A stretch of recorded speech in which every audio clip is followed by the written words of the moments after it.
श्री हरिवंश, श्री राधा वल्लभ, श्री हरिवंश। यदि आप किसी मरते हुए मनुष्य या जीव जंतु का परम कल्याण करना चाहते हो तो आपको यह बात सुननी चाहिए और करनी चाहिए। होता यह है कि भगवान ने गीता में जो बातें कही हैं वह सत्य हैं, हम उसे नहीं मानते हैं। भगवान ने गीता में कहा है, अंत काले च मामेव स्मरम मुक्त्वा कलेवरम, अर्थात जो अंत काल में मेरा स्मरण करता है वह मुझे प्राप्त होता है। यहाँ कहने का भाव यह है कि यह वो व्यक्ति जो मर रहा है या मरने की स्थिति में है और ऐसी संभावना है कि वह शरीर छोड़ देगा, तो उसका परम कल्याण कैसे हो। तो उसके लिए यह नियम है कि वह स्वयं से भगवान का स्मरण कर ले या फिर कोई महात्मा आकर उसे भगवान का नाम सुनाए या फिर धाम वृंदावन धाम की रज का सेवन करवाए। तो ऐसी स्थिति में जब वह शरीर छोड़ता है तो वह भगवान को प्राप्त होगा, उसका परम कल्याण होगा, परम मंगल होगा। व्यक्ति भगवत प्राप्ति के लिए मनुष्य देह धारण करता है। मनुष्य देह धारण करने का उद्देश्य मुख्य भगवान की प्राप्ति है। भगवान की प्राप्ति का यह उद्देश्य वह अपने माता के गर्भ में भगवान से प्रार्थना करते हुए कहता है कि हे प्रभु, मैं यहाँ से बाहर निकलना चाहता हूँ और आपसे मैं यही प्रार्थना कर रहा हूँ, मुझे यहाँ से बाहर निकालो, मैं खूब आपका भजन करूँगा। गर्भस्थ शिशु भगवान की आराधना करता है और यह कामना करता है। यह एकदम सत्य बात है। श्रीमद् भागवत महापुराण में इसका वर्णन किया गया है, आप लोग पढ़ सकते हो। तो गर्भस्थ शिशु जब संसार में आता है तो यह सब भूल जाता है कि उसने भगवान से क्या वादा किया था।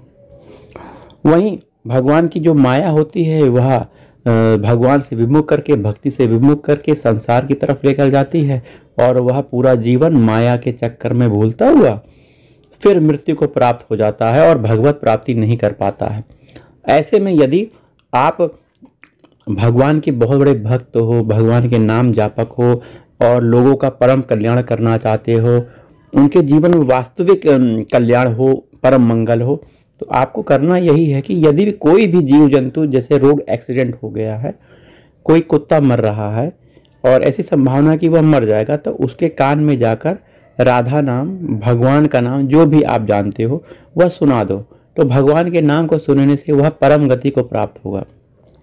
वहीं मनुष्य जो मृत्यु को प्राप्त होने वाले हों, संभावना है कि 1-2 दिन के अंदर या उससे पहले या शरीर को छोड़ देंगे, तो ऐसे का भी आप परम कल्याण कर सकते हो भगवान के नाम को सुनाकर, कीर्तन करके।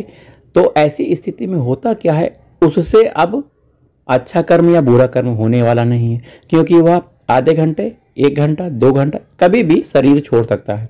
तो अच्छे और बुरे कर्म नहीं होंगे। भगवान का नाम सुनकर वह सभी कर्म जो होते हैं सब खत्म हो जाते हैं, अच्छे बुरे कर्म खत्म होकर वह विमुक्त हो जाता है, तो कोई कर्म बनेगा नहीं।